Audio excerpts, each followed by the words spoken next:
मी ऋषी दयानंदांना पाहिले. भाग 3. क्रमसंख्या 4.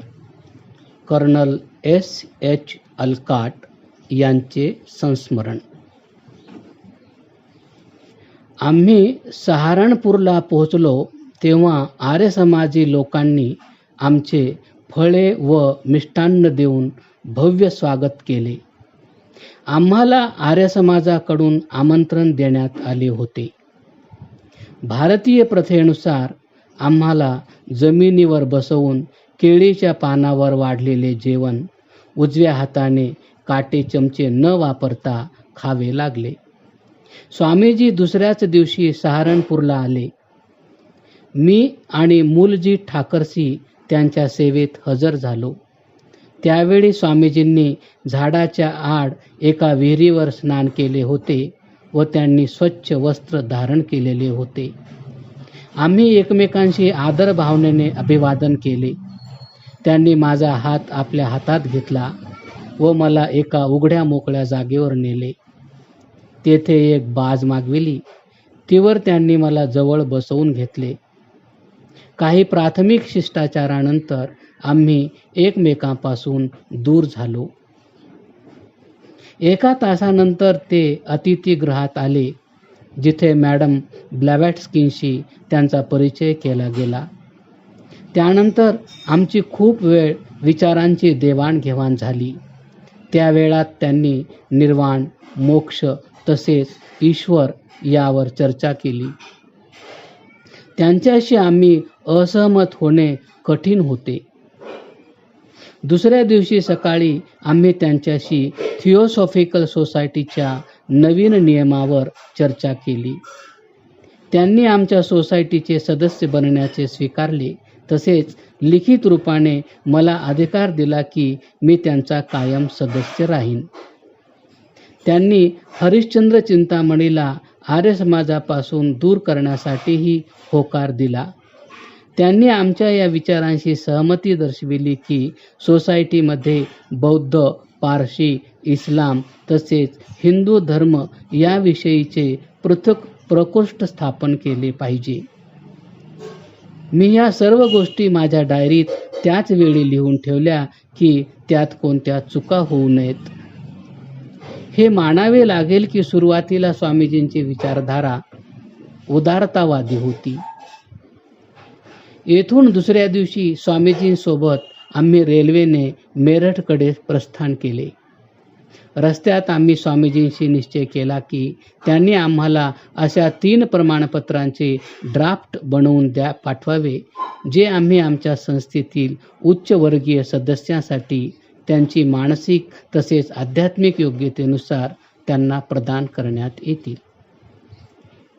मेरठला पोहोचल्यानंतर एक सरकारी ठेकेदार शिवनारायण यांच्या घरी आम्हाला नेले, जेथे आमच्या राहण्याची सर्व व्यवस्था होती. दुसऱ्या दिवशी संध्याकाळी 6 वाजता आम्ही आर्य समाजाच्या खूप मोठ्या समुदायात भल्या मोठ्या सभेत सामील झालो, जी सभा आम्हाला आवडली. आम्हा पाश्चिमात्य लोकांसाठी हे दृश्य कल्पनेच्या बाहेरचे होते. ही सभा एका भल्या मोठ्या आयताकार पटांगणात होती. तिच्या चोहोबाजूंनी उंच इमारती होत्या, पण वर मात्र छत उघडे होते. तेथे कोपऱ्यात 50 बाय 100चा लांब रुंद ओटा होता, ज्यावर भारतीय गोनपाट तसेच गालिचे अंतरले होते. त्यावर स्वामीजींना बसण्यासाठी एक चौरंग ठेवला होता. एका स्टूलावर काही ग्रंथ ठेवले होते.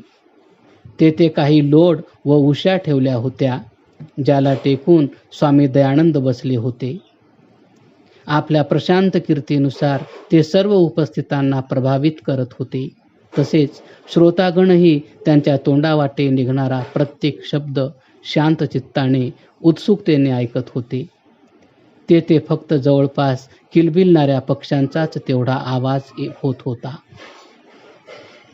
जेव्हा आमच्या कंपूला निश्चित ठिकाणी बसविले, त्यावेळी स्वामीजींनी आपली हनुवटी छातीकडे झुकविली. ते काही वेळ ध्यानमग्न झाले. लगेच नंतर त्यांनी आपले तोंड आकाशाकडे वळवले. त्यांच्या मुखातून मधुर पण मेघगर्जनेप्रमाणे गंभीर तसेच स्पष्ट ओम शांती शांती शांती हा ध्वनी निघाला. त्यांनी प्रार्थना या विषयावर प्रवचन सुरू केले. प्रार्थनेची परिभाषा स्पष्ट करताना तिला कर्माच्या रूपात परिभाषित केले. प्रार्थना फक्त शब्दांच्या रूपात उच्चारल्याने होत नाही. प्रार्थना ही परमेश्वराची स्तुती करणे किंवा परमेश्वराला धमकी देणे नव्हे. असे करण्याने प्रार्थना निष्प्रभावी होते. स्वामीजींनी सांगितले की त्यांनी एका ब्राह्मसमाजीला एकसारखे 2 तास प्रार्थना करते वेळी पाहिले. हे परमात्मा, तू दयाळू व न्यायकारी आहेस, यामुळे काय फायदा होतो असे ते विचारतात. काही लोक ईश्वराशी अशा गप्पा मारतात जणू ते ईश्वराला आपला नोकरच समजतात. त्यांना ईश्वराला आदेश देण्याचे अधिकार आहेत असे समजणे अतिशय चुकीचे आहे. जो प्रभावशाली प्रार्थना करतो त्याला सतत क्रियाशील असले पाहिजे. जो पदार्थ पुरुषार्थ केल्याने नंतर प्राप्त होत नाही त्याला उपासना किंवा आत्मिक बळाच्या विकासाने प्राप्त करून घेता येते.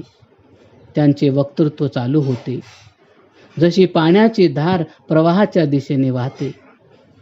प्रवाही स्पष्ट तसेच प्रभावपूर्ण व्याख्यान संपत आले. त्यावेळी चंद्राचा उज्ज्वल प्रकाश समोरच्या इमारतीवर पडत होता.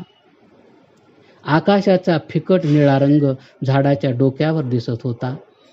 स्वामीजींच्या मागच्या बाजूस चंद्राच्या चांदण्याने जसा काही चांदीचा पडदाच पसरविला होता. या पार्श्वभूमीवर त्यांची आकृती आणखी अधिकच प्रभावशाली दिसत होती. दुसऱ्या दिवशी मला बोलायचे होते. त्यासाठी शिवनारायण यांच्या अंगणात शामियाना लावला गेला. जमिनीवर गोनपाट अंथरण्यात आले.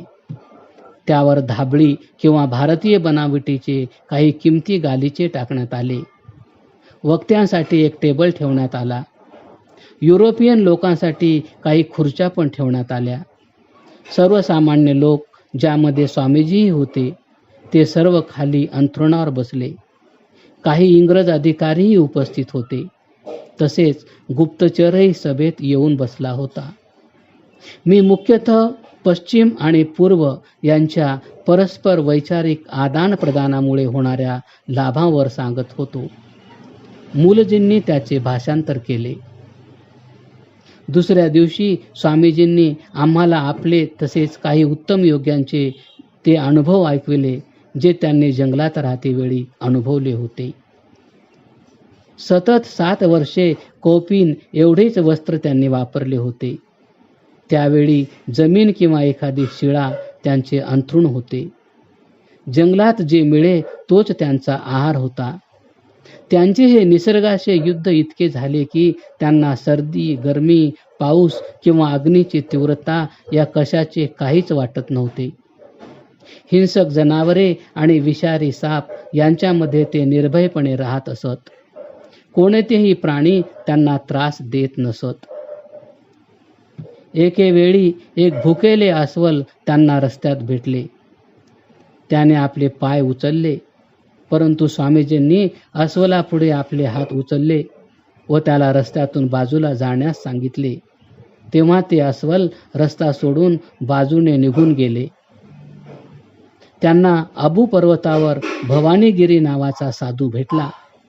तो साधू अशा विषाची पूर्ण बाटली पित असे की जिचा एक थेंब पिल्याने मनुष्य मरत असे. तो साधू 40 दिवसापर्यंत उपवास करू शकत होता. तसेच तो काही अलौकिक क्रियाही करत असे. त्या दिवशी सायंकाळी आम्हाला पाहण्यासाठी लोकांची गर्दी उसळली. तसेच स्थानिक शासकीय शाळेचे मुख्याध्यापक व स्वामीजी यांच्यामध्ये ईश्वर सत्तेच्या पुष्ट्यर्थ दिल्या जाणाऱ्या प्रमाणावर वादविवाद झाला. 7 मे बुधवार रोजी आम्ही मुंबईसाठी प्रस्थान केले. स्वामीजी व त्यांचे असंख्य अनुयायी आम्हाला पाठविण्यासाठी स्टेशनवर आले. त्या लोकांनी आमच्यावर गुलाब पुष्पांचा वर्षाव केला. तसेच अत्यंत मैत्रीच्या भावनेने ज्यावेळी त्यांनी नमस्ते केले त्यावेळी आमची गाडी चालू झाली होती. 18 मे 1879ला मी मुंबई आर्य समाजासमोर पहिल्या वेळी भाषण केले. ही सभा एका मोकळ्या मैदानात झाली होती. प्रेसिबिटेरियन मिशनच्या मराठी पत्राचे संपादकही तेथे उपस्थित होते की ज्यांनी त्यांच्या पत्रातून आमच्यावर काही निराधार आरोप केले होते. मी त्यांना आव्हान केले की ते आरोप सिद्ध करा. आमचे वकील श्री टर्नर यांनी त्यासाठी त्यांना नोटीसही दिली. त्यांनी त्यांच्या पत्रातून आम्हाला क्षमा याचना केली, पण त्यावेळी काही अस्पष्ट भाषेतून ते काहीतरी म्हणाले.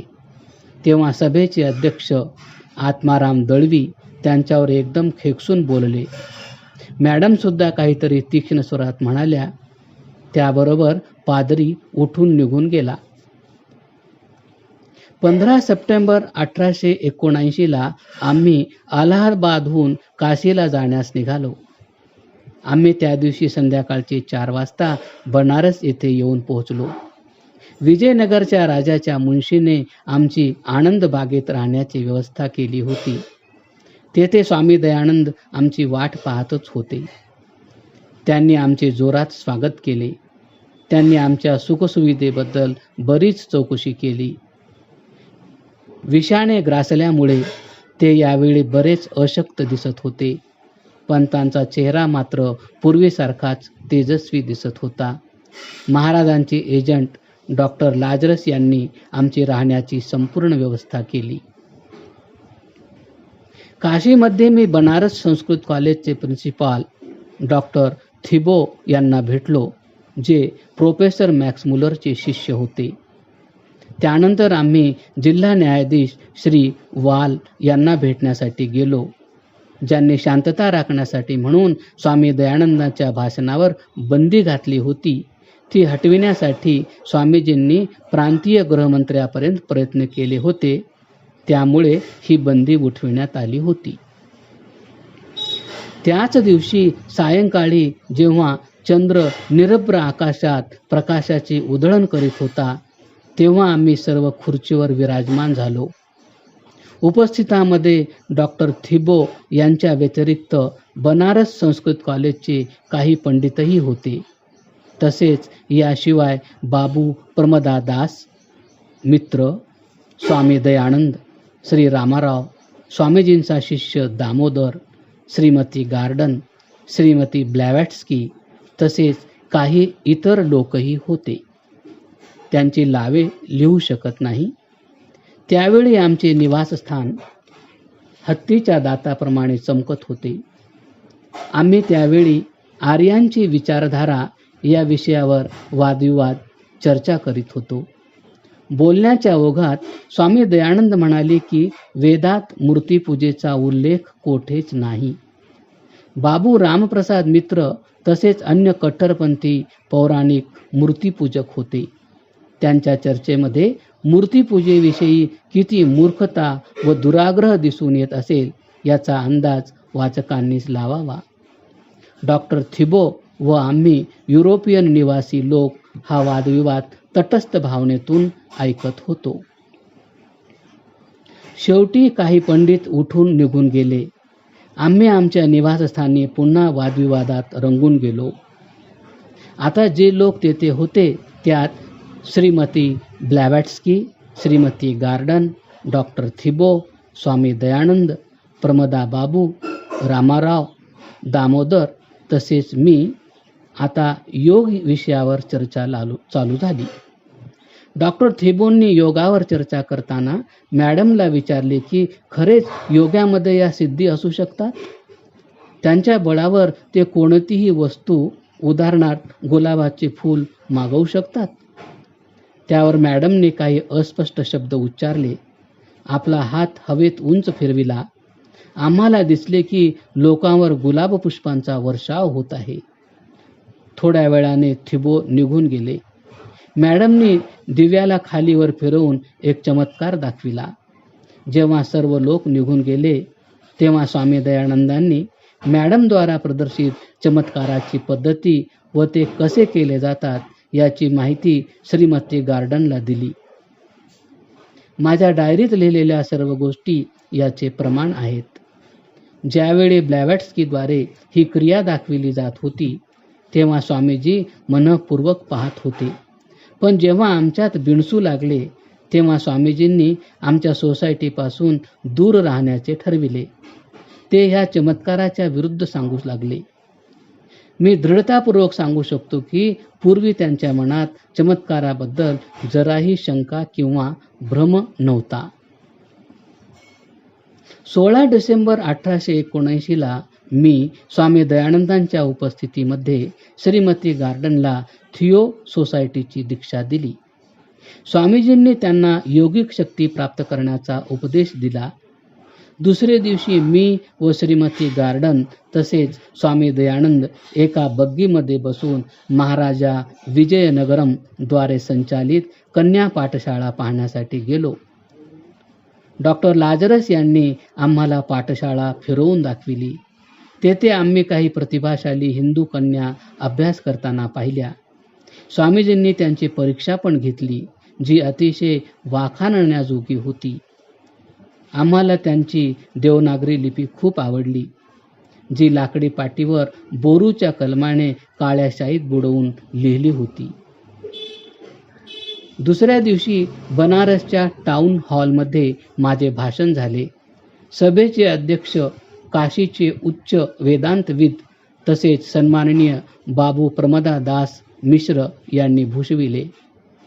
शहाजहापूरचे निवासी मुंशी बख्तावर सिंह यांनी अनुवादाचे काम केले.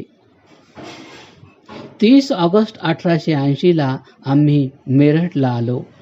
तेथील आर्य समाजाचा सर्व सदस्यांनी स्टेशनवर आमचे स्वागत केले. तेथे आम्ही शिवनारायण यांच्या घरी आलो व स्वामी दयानंदांची भेट घेतली.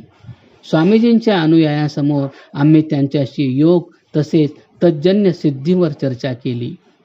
स्वामीजी सिद्धी संबंधी संशयास्पदच होते. त्यांनी आपल्या शिष्यांना तसे सांगितले होते. परंतु जेव्हा त्यांच्याशी योग विषयावर चर्चा झाली तेव्हा ते वेगळ्या प्रकारे बोलले. ही चर्चा थिओसॉफिस्टच्या डिसेंबर 1880 अंकात प्रकाशित झाली. पण मी त्यांच्या योगविषयक चर्चेचे सार येथे देत आहे, कारण प्रत्येक व्यक्तीसाठी थिओसॉफिस्टचा तो अंक मिळविणे कठीण आहे. योगविषयक ही चर्चा बरीच रोचक झाली. आमच्या सोसायटीशी स्वामीजींचे संबंध याबद्दल चर्चेवर लक्ष ठेवणे अति उचित होईल. योग विषयावर स्वामीजींनी मत प्रकट केले ते सरळ आणि स्पष्ट होते. तसेच ते भारतीय दृष्टिकोनाचे प्रतिनिधित्व करणारे होते. स्वामी दयानंद आपल्या काळातील महान विद्वान व अनुभवी साधक होते.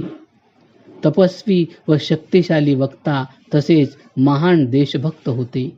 स्वामीजींच्या ह्या गोष्टीकडे विशेष लक्ष दिले पाहिजे की जो कोणी मनुष्य हठयोगाची साधना करीत नाही तो राजयोगाकडे जाणे शक्य नाही. जर कोणी व्यक्ती राजयोग साधनेकडे पूर्ण सफलतेने अग्रसर आहे तर हा अंदाज करावा की तिने पूर्वजन्मी हठयोगाची साधना केली असेल. माझ्या या विचाराचे समर्थन सर्व हिंदूंनी केले आहे. तरी पण वाचकांनी याची सत्यता स्वतः पडताळून पाहावी. अतिशय गरमीच्या दिवसात स्वामीजींच्या बरोबर आमची चर्चा बहुधा सायंकाळी होत असे. त्या दिवशी स्वामी दयानंद आणि मी आर्य समाज आणि थिओसॉफिकल सोसायटीचे अध्यक्ष या नात्याने खूप दीर्घ, गंभीर तसेच गुप्त चर्चा बराच वेळ चालली. त्याचा परिणाम असा झाला की आमच्यापैकी कोणी एक दुसऱ्याच्या विचारांशी सहमत नाहीत हे स्पष्ट झाले. तेव्हा दोन्ही संस्था सहयोगी असूनही स्वतंत्र असतील असे ठरले. संदर्भ ओल्ड डायरी लीव्ज मधून क्रमशः